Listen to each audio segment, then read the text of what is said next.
Hello, and welcome back to Legends Live, an original content series from the National Basketball Retired Players Association. My name is Scott Rochelle. I'm president and CEO.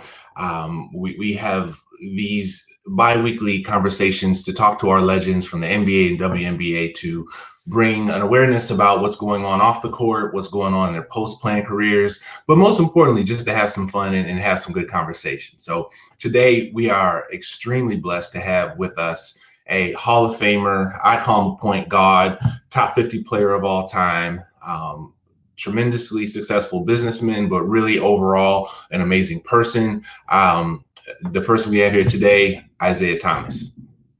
Hey, Scott. Hey, Isiah, how you doing? Good. How you doing, brother? I'm doing well. First and foremost, thank you for taking the time to speak to us today. But let's get right into it. How are you and the family? Everybody's good. As you know, my daughter was diagnosed and tested positive, for the virus, and she's actually been, in her apartment, shelter in place, close to 40 days now, and we haven't had a chance to have contact with her. She tested positive, went through all of the stages, but with the heightened, rate of I guess infections here in New York, she hasn't had a chance to retest again to see if she's negative. So during this period of time, we have to social distance, stay away from each other. So it's been a difficult time because watching your daughter go through that alone, has been difficult for all of us. But emotionally, everybody's been great, and her attitude has just been out of sight. She's been every morning she wakes up, gives us a thumbs up sign, and she gets in the chat room. And my son DJs for us at 4 o'clock every day, so that's why I had to change this time. So thank you for being so gracious to let us change the time. But 4 o'clock every day, the family gets in the chat room. He plays music, and we kind of just try to find a positive vibe for the day. Now you say that's 4 o'clock Eastern every day. Is that a public DJ session, or is that just for the family? We need to know. No, it's family and friends. It's his Instagram handle is Zeke Thomas, and he Instagrams live, and we just go in there, and we got family from Mississippi, from Memphis to Texas to Chicago. Yeah. I mean, everybody's just in there, and it's really been great to just see everybody's faces, right, and dance, and his music. Because my mother-in-law, who's 80, and my sister, who's 71, he'll go from playing some Biggie to for one niece and nephew. Yeah. Then my mother-in-law wants some some Sam Cooke or some, and he'll find it and he'll play it. So it's sure. Johnny Mathis always comes through though. Okay, very good. We had a chance to enjoy Josh's DJing at All Star this year. We did our party together, and that was amazing. Just seeing you and the way you work with the family and bring everybody in and give everybody a shot is really important to us, especially as an association, because we've been working with you as a legend very closely on so many different things that it really is good to see it play out with other partners and former teammates, for example. We see the teammates who are always with you, always working and supporting you. So keep doing what you're doing on that end for sure. And if I don't know if I can or not, but I like to get on one of these 4 o'clock sessions because this quarantine life isn't real, man. Oh, well, pop in. You're welcome anytime. Now, only thing we may ask you to do is dance. In Parliament, Sir Nose. We got a lot of Sir Noses in there who won't dance. Right. The music will hit them, and all of a sudden, everybody's jamming. So it's good. All right. Well, I'm not gonna do any TikTok videos, but I may do a little bit of dancing here. So Isiah, we'll talk about Josh a little bit down the line because there's some more things I want to bring in about you and the family and the business. But let's talk a little bit about basketball. And we always talk about basketball in the sense of pregame rituals and things that players do to get themselves ready for the game. Obviously, as a National Basketball Retired Players, we talk about after the game. So we're going to flip it up a little bit and talk about post-game rituals for when you were playing. From when you were a kid through high school to college and pro. What were some of the things you did post-game to, bring yourself down or to heal yourself through your career? I did the same thing every game, after every game or every practice. I went home. But as you know, I've always enjoyed being around my family and my brothers and my sisters, my nieces, my nephews, my kids. So really, I didn't really have an after game or post game routine other than Right.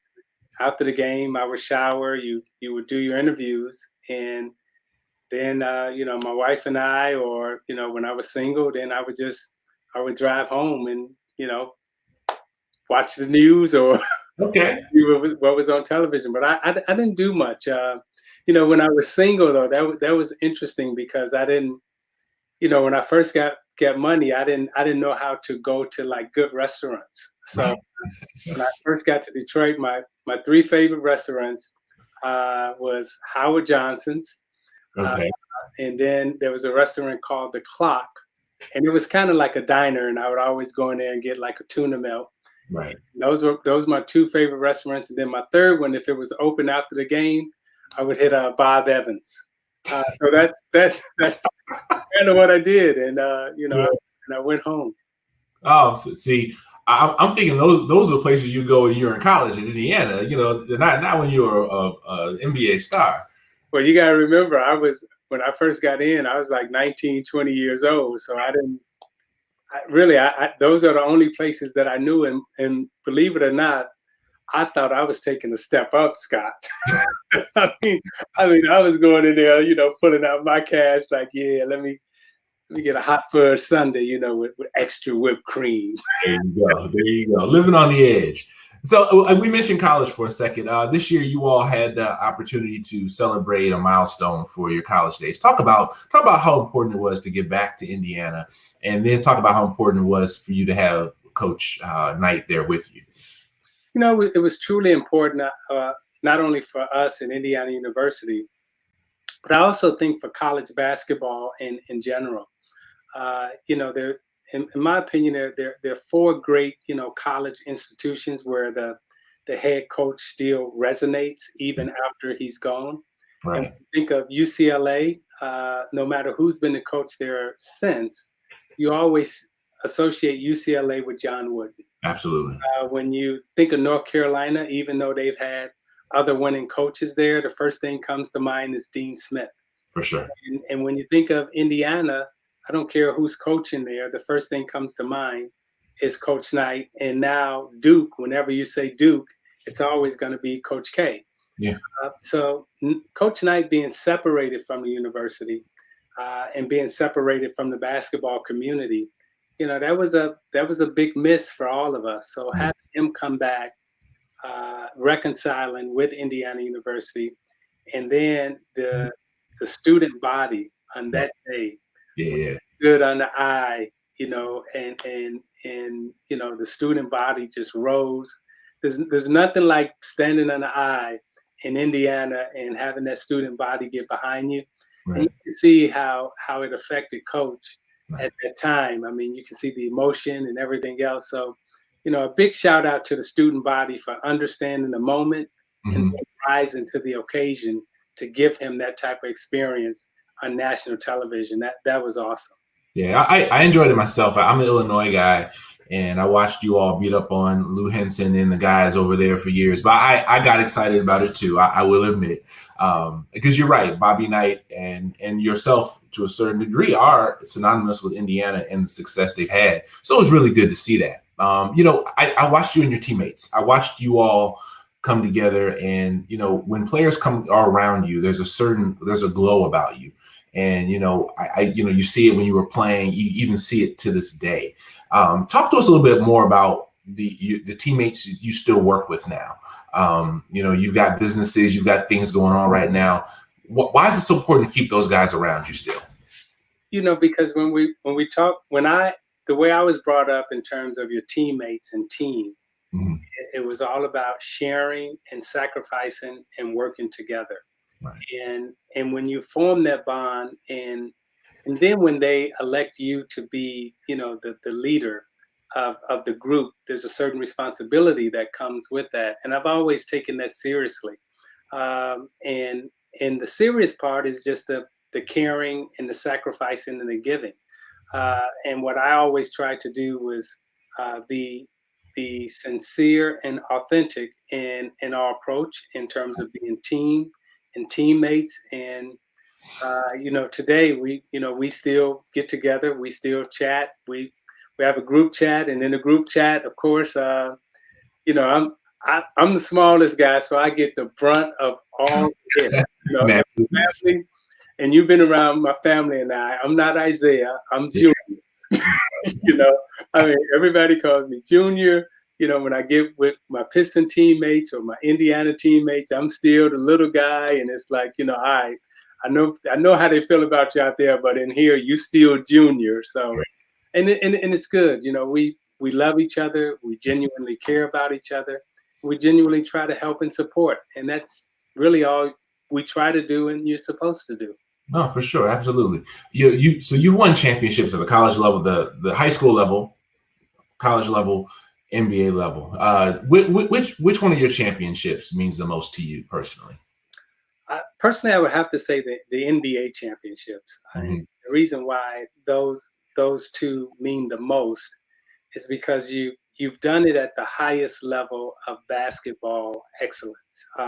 And they're the NBA, when you look at the 30 teams or 25 teams, at that time, there's no greater players in the world playing in any space with the exception of our league. So when you can rise to the level of excellence in our league, in the NBA, and do it twice, there's really no greater achievement for me, and no greater achievement, I would say, for our team.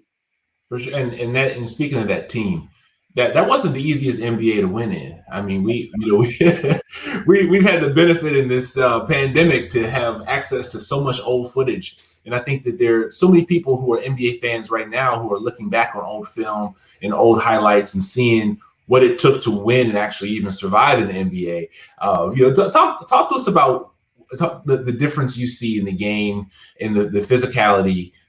From when you all played into it, when you work in games for ESPN and NBA TV now? I would say that if I could try to paint the picture and give a pretty accurate example, would be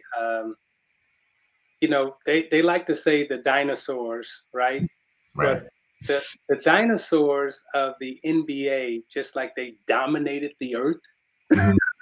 Okay. Yeah. The dinosaurs who you're talking about in terms of Moses Malone, Kareem, Artis Gilmore, and you've had a chance to be around these Mm-hmm. guys and see how big they are.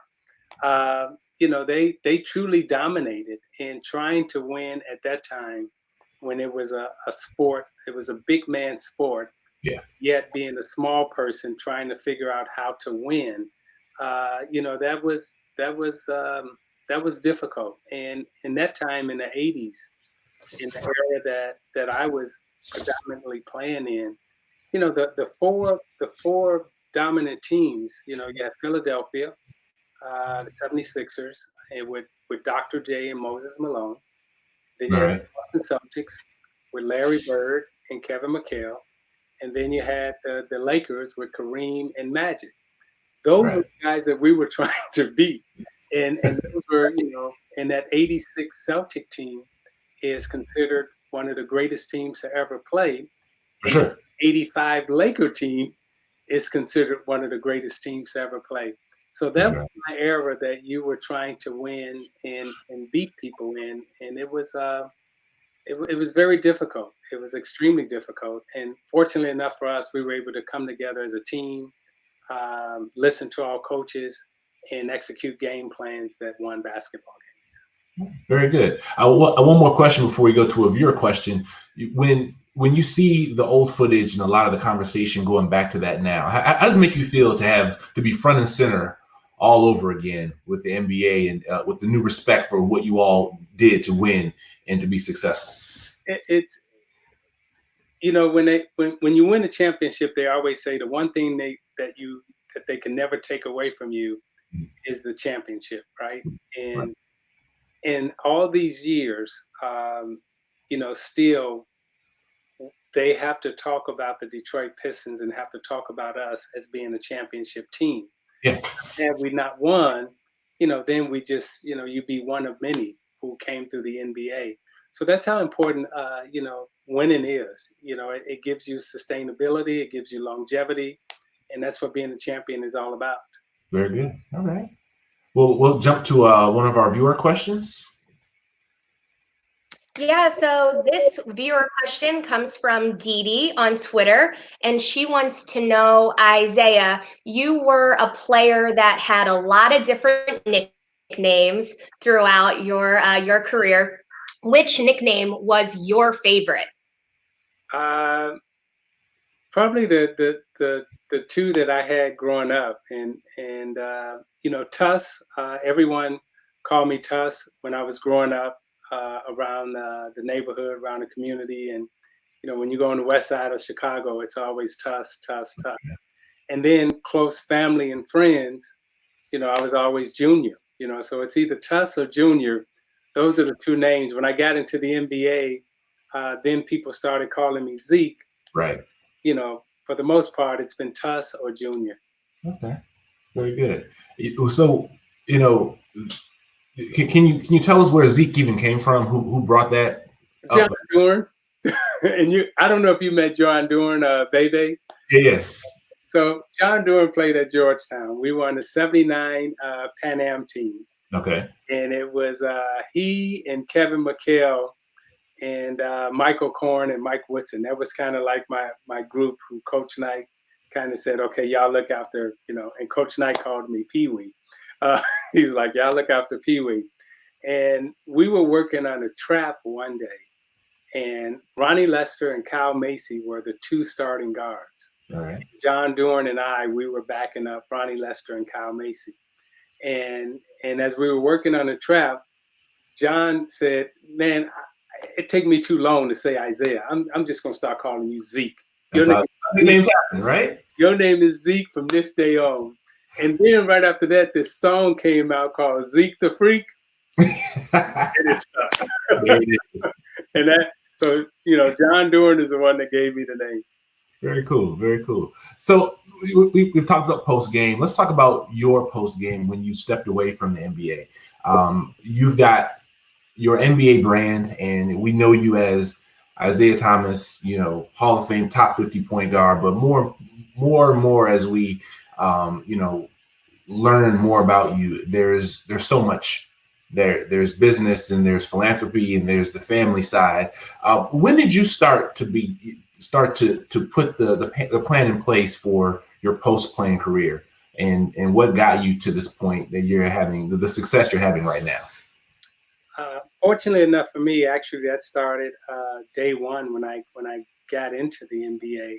Okay. And my father, at that time, gave me some great advice. My father said, Junior, I want you to buy up all the property around you in this neighborhood that you're living in on the west side of Chicago.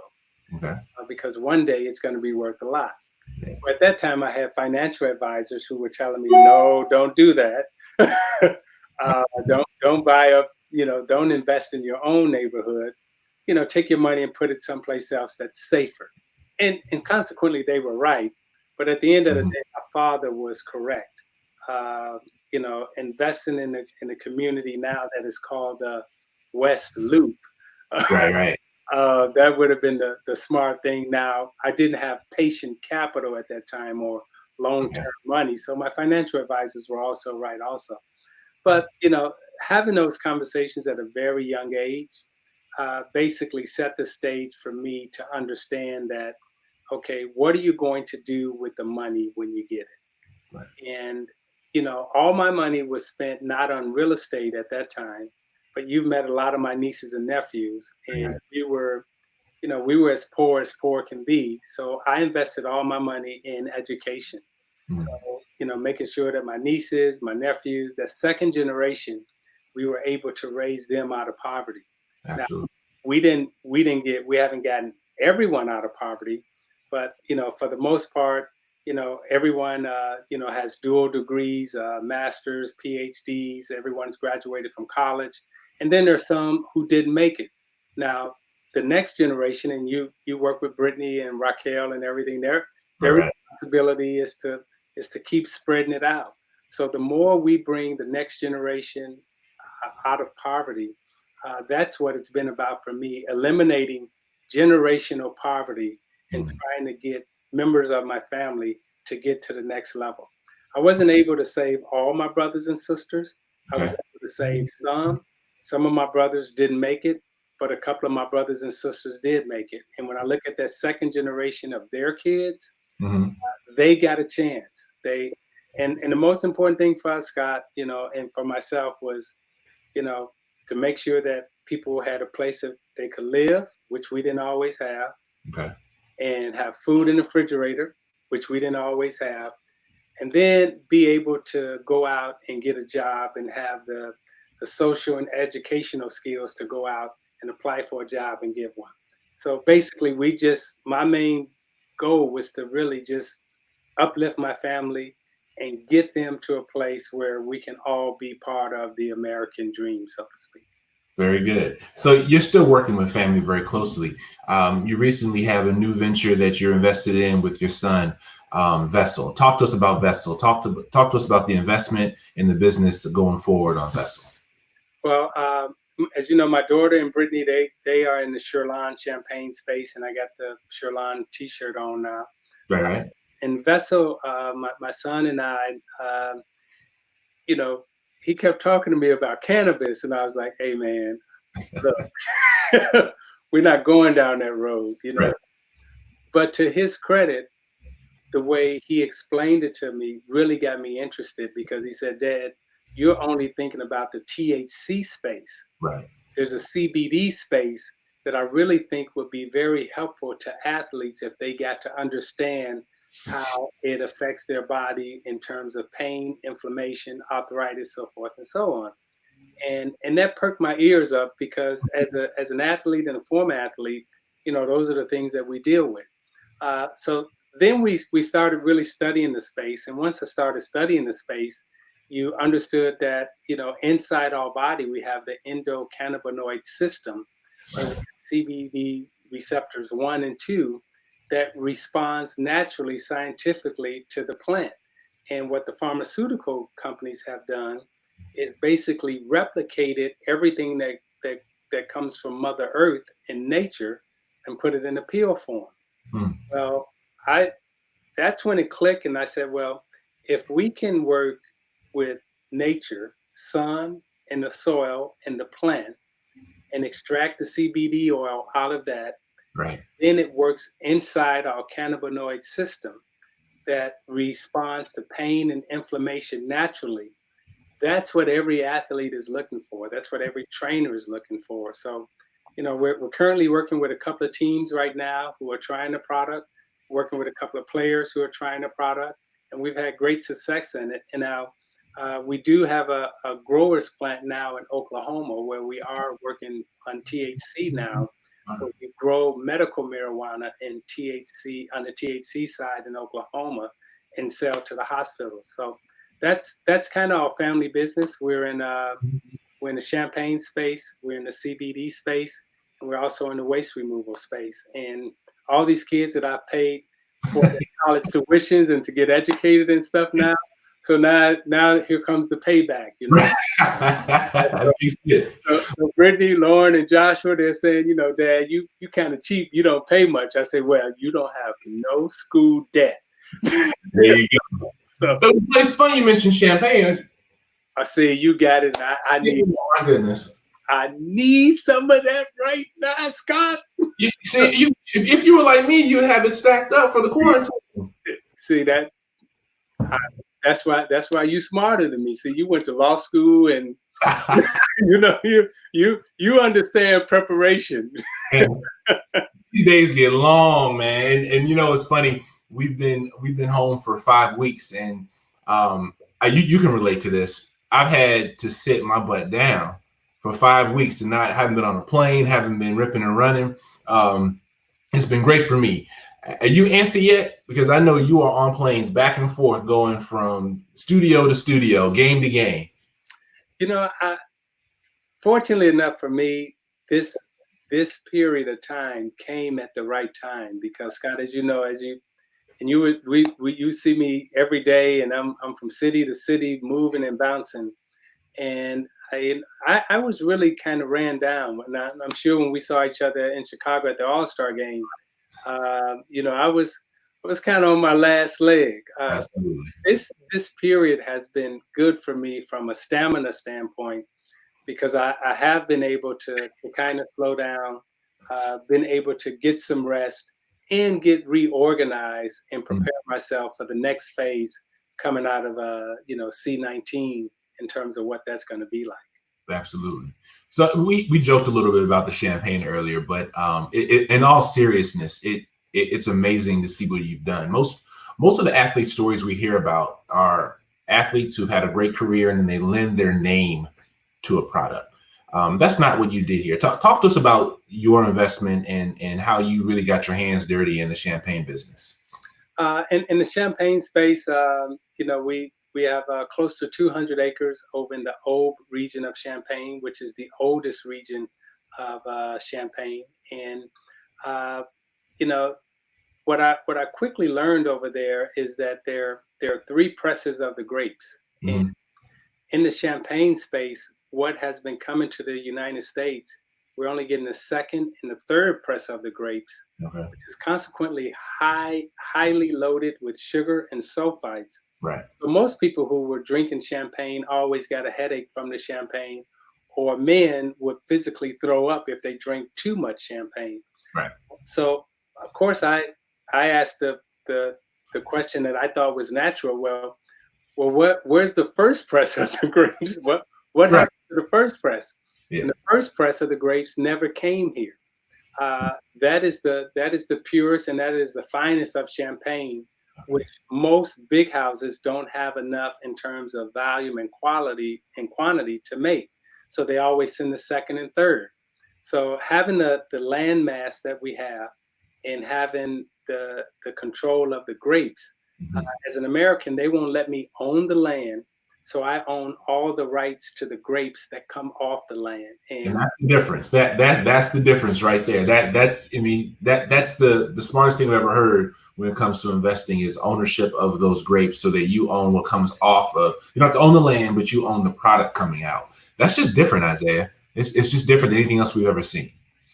well, thank you for that. And but that allowed us to control the quality and the purity of the Mm. product that we was putting out. So I can sit here and you've heard me boldly pronounce, and you haven't heard anyone discredit anything that I've said about it. We are Nope. the largest volume producer of first press grape champagne in the United States. Wow. Say it one more time. We are the largest volume producer Wow. of first press grape champagne in the United States. Amazing. No one else, no matter what their color and how great their marketing and everything else, no one else is giving you this quality of champagne that is the first press of the grapes that consistently every time you pick up a bottle. Uh, Amazing. and consequently, we've had success. But Scott, from our old high school teachers when we were in econ and business, if you have a great product Right. and you price it correctly, then the great product and the price will outsell the gimmick marketing every time. So from a sustainability and a longevity standpoint, we plan on being around a long time. Awesome. You know what? And there's another aspect of this that I really love, and that's the ownership of it. You are sharing this business. You're sharing it not just with you and your family. Talk to us about the MBPA and that partnership and how you're sharing with the active players. Well, the first partnership, basically, is with the legends Right. that we still got to, cement it. Mhm.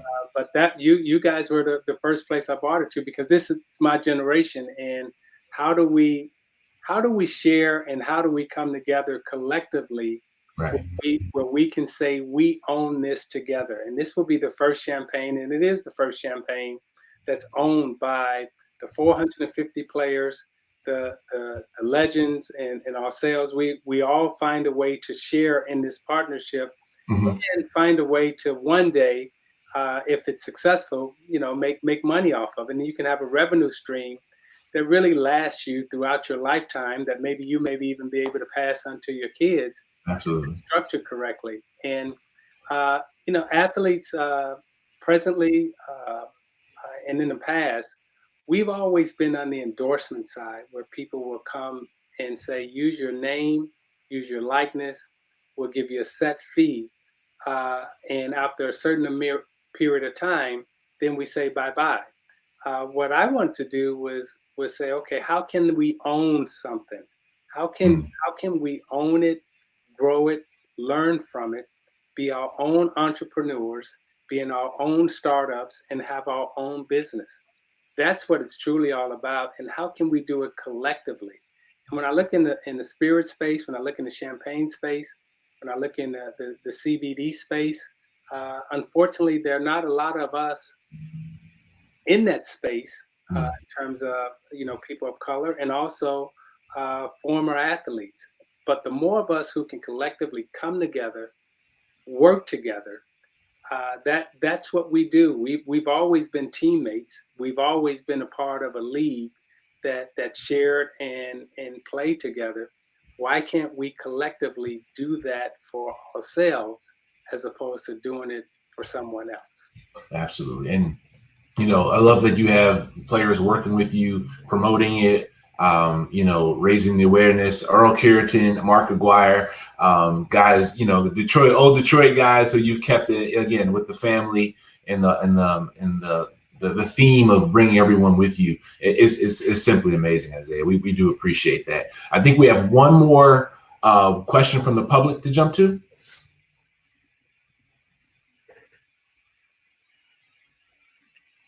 We do. So this question comes from YouTube. I'm sure he's a big fan of yours, or she, because the username is badboy89. Yes. So badboy89 would like to know, how often do you wear your orange jacket from the Hall of Fame and champion? It's funny. I very rarely wear my Hall of Fame jacket or my championship ring, and I don't know. I feel like if I'm wearing it, I'm kind of showing off, and I don't want to do that. So I never wear it. I just put on the shirt and go. The only piece of jewelry I may wear is a watch, but for the most part, I'm happy to have the jacket. I'm happy to be in the Hall of Fame. Right. Glad that we won a championship ring. But do I ever wear it? No. Okay.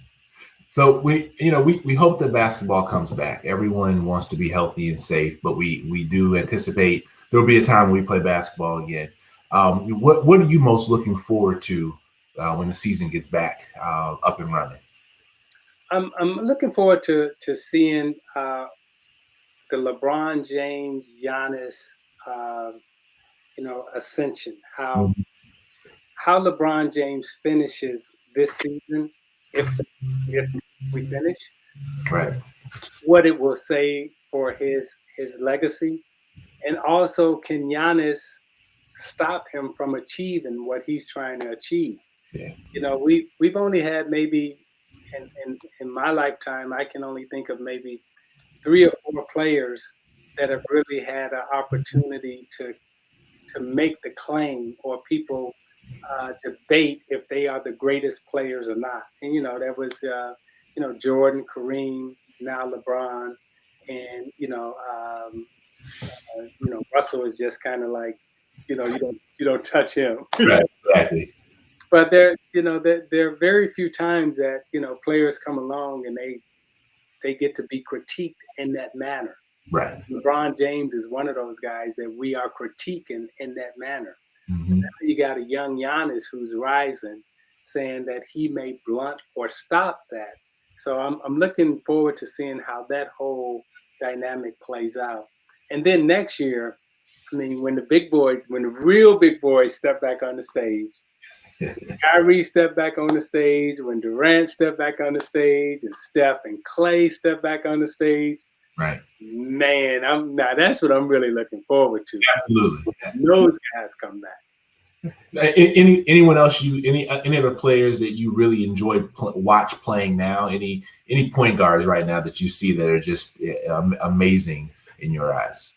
Well, my two favorite point guards to watch, and unfortunately they both were injured this year, is Kyrie Irving and Steph Curry. I mean, to me, those are, I love watching them play. I love watching both of them perform. And, and when they were competing head to head in the NBA Finals, to me, that was like, that was little guy heaven.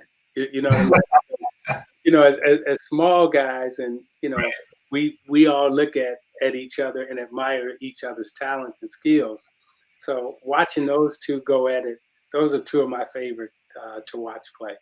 Very cool. Very cool. Okay. Well, Isiah, look, we really appreciate you taking the time to talk to us, to share some knowledge on business and the things that you've been doing. Let's keep in touch on how we can continue with the Sherline business, because it really is one of my favorites, as you can see. But benefiting the legends, having a top 50 player who comes into the office and tells us, I'm building a business and I'm building it for us, that's different. It's so well appreciated, and you're so well respected. We started off with Isiah, the basketball player, and now Isiah Thomas is synonymous with so many more things. And so you exemplify what we love to show in the retired player space, because you've done it so well. Again, Isiah, thank you for your time. To your daughter, obviously, we hope that this thing gets past us and beyond us as soon as possible, so you all can be back together again. And we hope the rest of the family remains safe and healthy.